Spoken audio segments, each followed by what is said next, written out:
We have a huge impact on undergraduates here because most undergraduates end up taking our courses.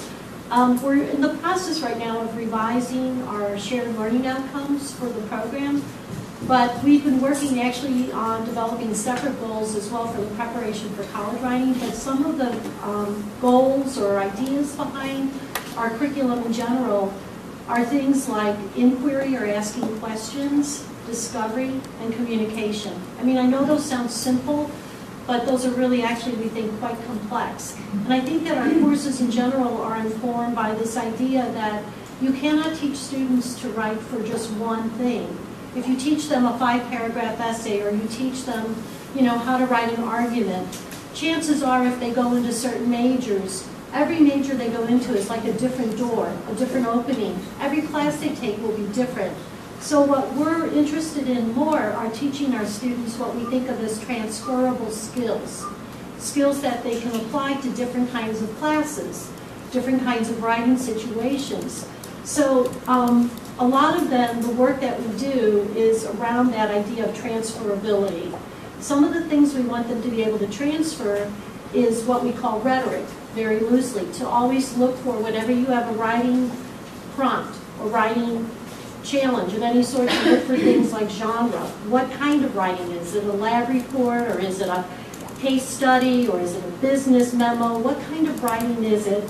And how do other people write in that genre? So you see where we're asking questions about it. What's the purpose and audience of each of the genres? So, the students are doing, in some way, someone mentioned audience analysis. That might be a part of the assignment too, is think about your audience. Who's your audience? And how do you want to write this in such a way so you're connecting to an audience? So I want to say one of the things that we think students can take with them is asking good questions about writing challenges they may face. I'm going to say a second thing is revision. The practice of constantly revising and revising and revising anything that they write.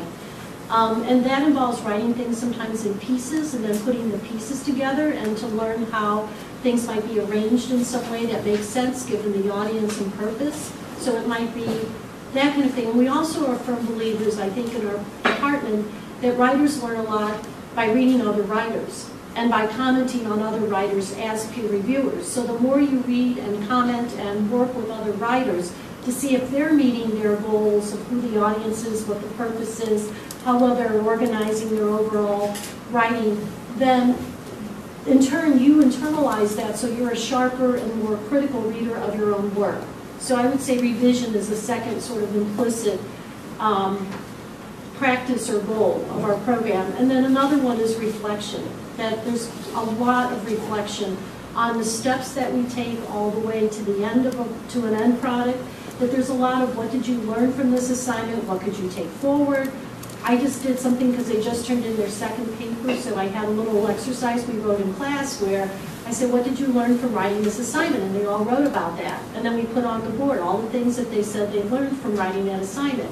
And then I gave them a sheet where I take their majors and I said, okay, you're now in a business manager role and you have to write a memo. Which one of these things would you use in that role?